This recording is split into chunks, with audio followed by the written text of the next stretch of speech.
but still not reaching the one person that you needed to. I don't care how dope the poem was. I just want to know if it meant something to you. Oh, Lord. Wow. This is hitting me like really hard, y'all. Like, this is hitting me really hard. What is up, YouTube? It is your boy, your poet, Kendrick Youngblood. Y'all know what it is. Y'all saw the title. We're reacting to Red Line poetry yet again. This poem is called Flowers by Another Name. I'm really excited about it. One of my subscribers has already watched the poem and was like, dude, you're gonna love it. You gotta react to it. You know what I'm saying? So I'm super excited about that. If you haven't seen my previous reaction to Red Line's content, oh my God, King Beast, a complete massacre. King Beast is one of the hardest hitting poems. Dude was so aggressive. Anyway, so here we go. Flowers by Another Name. Let's get started. We always talk about giving people their flowers while they're still here, right? Now me, I think I'm really good at giving out flowers, but I'm not so good at receiving them myself. My friends always tell me that I am horrible at accepting compliments, and I admit I do have a habit of getting one and trying to return one back as soon as possible, so maybe a little bit of truth to that. Example, dude walks up to me, says, "Hey bro, you dope." And you are dope, just saying. My response, "Nah fam, you dope." Another artist comes up to me after the show, he says, "Hey bro, you killed it tonight. It was my favorite performance." My response, "Nah fam, I'm just trying to get like you when I grow up." Now, in my defense, his set was actually really dope. My friend calls me one night and she says, brother, you are amazing. And I'm so thankful God placed you in my life. And I wrestle with the idea of being considered amazing. Oh, wow. This kind of makes me think about the one poem by Marianne Williamson, Our Deepest Fear. Oh my God. If y'all have seen Akeelah and the Bee or Coach Carter, you know the scene I'm talking about. I'll play like a clip from each of them. Our deepest fear is not that we are inadequate. Our deepest fear is that we are powerful beyond measure. It is our light, not our darkness, that most frightens us. I completely understand where Red Line poetry is coming from. Let's go. It's not that I don't know how to take compliments. It's just that I never know what to do with them.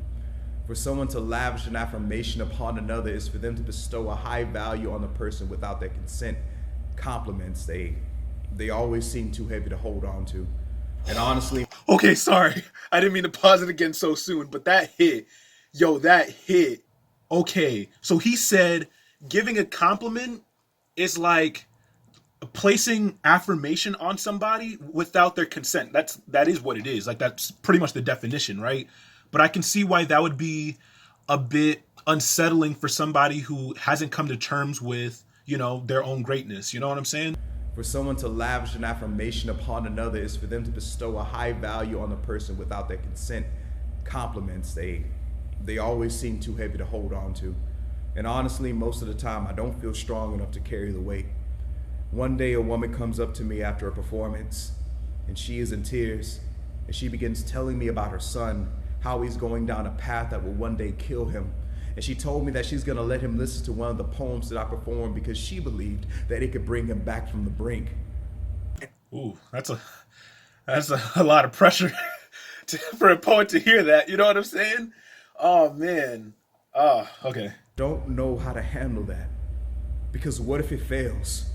What if my punchline ain't lifeline enough to pull him from the depths, or life raft enough to keep him afloat? What if he doesn't want to walk in the shallows but drown in the shadows? What if darkness has cradled him into submission and I don't have enough light to wake him up? What if there ain't enough lightning in these lyrics to shock him back to life? You place a heartbeat in my hands and I don't know if I can keep it beating. Oh no! Hold up! Yo! Okay. This dude, I swear, he's really gifted with words, y'all. Whether it be the rhyme he utilizes or the metaphors. Y'all, the metaphors. All right, that's a lot of pressure, though. And obviously, you know, the mother meant it in a good way. Like, you know, this might help him, stuff like that. But yeah, from a poet's perspective, my heart would be thumping a little. I ain't gonna lie. Oh, man. Back from the brink. And I don't know how to handle that. Because what if it fails? What if my punchline ain't lifeline enough to pull him from the depths, or life raft enough to keep him afloat? What if he doesn't want to walk in the shallows but drown in the shadows? What if darkness has cradled him into submission and I don't have enough light to wake him up? What if there ain't enough lightning in these lyrics to shock him back to life? You place a heartbeat in my hands and I don't know if I can keep it beating. I don't know if I can stop the bleeding, but you tell me you're willing to give it a chance because these words gave you hope. You know what affirmations like that do to people like me? They make us believe that we can carry the world on our backs. But I learned a long time ago that I am not God. So how do you handle that kind of responsibility when someone tells me that one of my poems saved their life? I breathe in relief and exhale anxiety because I was able to hit the mark this time. But what if I miss the next one? Oh God, yo, this is stuff I don't hear poets talking about enough. You know what I mean? Like the burden of being able to connect with people through words and provide healing, right? It almost feels like an obligation at times as opposed to a privilege. As fulfilling as it is to hear things like that, at the same time, it's a double-edged sword, y'all. It's a double-edged sword because now you're wondering, all right, I was able to help someone. I was able to bring them out of the darkness. But what about, what if it doesn't work the next time? You know what I mean? And it goes from feeling like a privilege to an obligation. Like you have failed if you don't hit the mark. You know what I'm saying? So how do you handle that kind of responsibility when someone tells me that one of my poems saved their life? I breathe in relief and exhale anxiety because I was able to hit the mark this time. But what if I miss the next one? Like what if I don't do the right piece or say the right thing? And I know all the responsibility ain't on me, but I know the consequences of treating this platform like a mere hobby. That's why I pray before every performance, why I fast before I touch any stage, why I build every piece of art like armor, because someone might need to wear these words like courage. And I don't want any blemishes, no breaks, no cracks, because it's not good enough to just be dope. It ain't good enough to just be great, to just be a beast on the mic. I'm trying to save somebody's life, because imagine being the best in the room and still not being good enough. Imagine accepting praise from hundreds of people but still not reaching the one person that you needed to. I don't care how dope the poem was, I just want to know if it meant something to you. Oh Lord, wow. This is hitting me like really hard, y'all. Like this is hitting me really hard.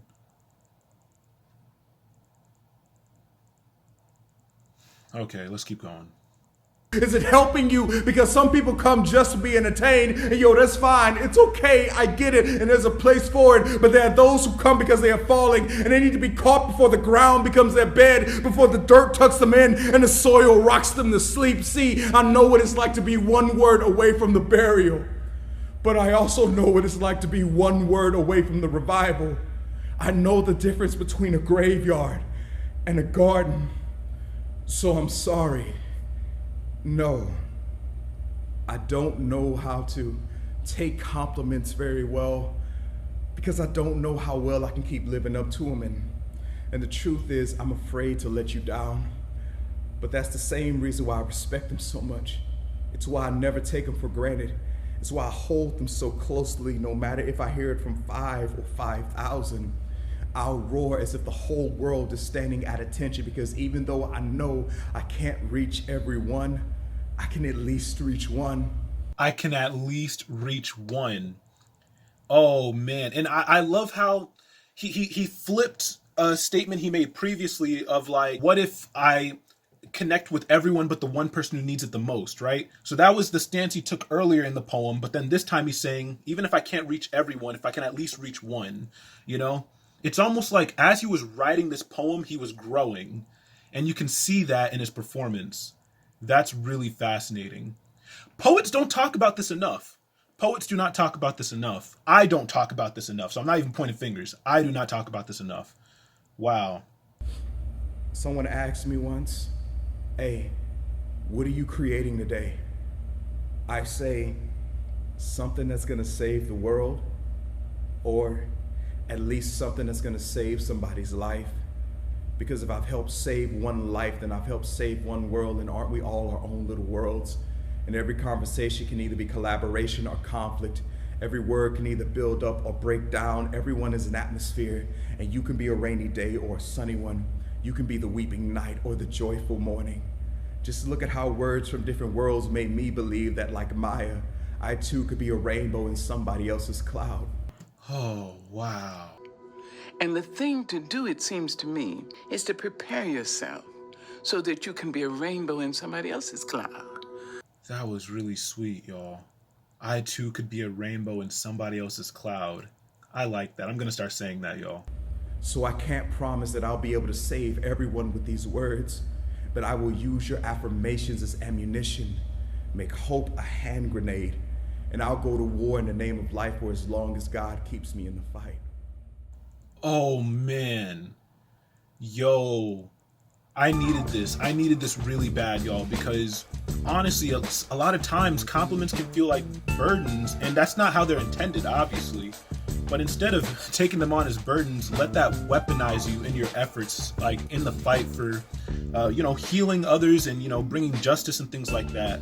That's what I'm talking about. Yo, Red Lion, I got so much to learn, and thank you for sharing your experiences with us and your thought processes with us. I'm going to be linking the original video in the description so you can watch it in its totality. Definitely go check Red Lion out. I'm going to put his social media and his YouTube channel somewhere here, I think. Yeah, anyway, I really appreciate you all watching. Make sure to subscribe so you can see more spoken word reactions like this, more rap reactions as well. I do both. I'm going to try to react to some UK rappers soon. I know I haven't done that in a minute. I'll get back to that. Don't you worry. Deuces. Read it aloud, please. Our deepest fear is not that we are inadequate. Our deepest fear is that we are powerful beyond measure. We ask ourselves, who am I to be brilliant, gorgeous, talented, and fabulous? Actually, who are you not to be? We were born to make manifest the glory of God that is within us. And as we let our own light shine, we unconsciously give other people permission to do the same.